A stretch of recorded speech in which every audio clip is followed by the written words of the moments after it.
want to share a story. This is a real happened story.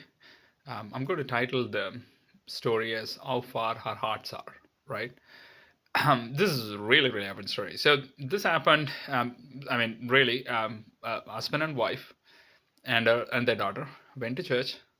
They had a best service, and it was a special occasion. So after the service was over, the entire fellowship was having some tea, whatever, some snacks items, and they were eating as they were chatting and things like that. And this church is in a very big city, and this church is literally located like in a corner spot, right? Like where crowd everywhere all across, and of course you see some amount of homeless or beggars, or people who does not belong to the congregation, on the front of the church. And the daughter asked the mom, I see a couple of men outside. Why don't I go and give share some of these food with them? Because today we are celebrating this out here and we need to include them while we are eating here. We can do this.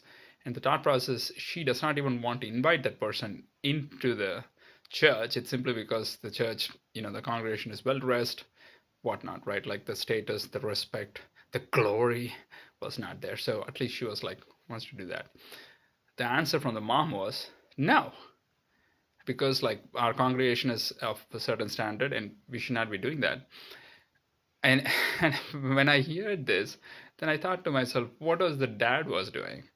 And the thought was that, so these three people are three typical followers of Christ today in the modern world. The dad never even bothered to look at who was on the street because he was so mindful of his own business, and he was mindful of like just about him and just about his family, about his wife and the daughter. He is not really thinking the big picture. And the wife did see the beggar on the street and she had the big picture, but she did not have the courage to help or even say anything about it. The daughter, who had the greatest art of all of these three, really want to do something about on the situation, but was not able to execute it because she did not have the courage to do it. All these people, if you ask me, or if you ask Jesus yourself, do you think they made the cut? The answer is no. And this is what we are doing every day with our lives. When I heard the story, it broke my heart, and I don't want to be any one of this. Let's try not to be that on this massive 2026.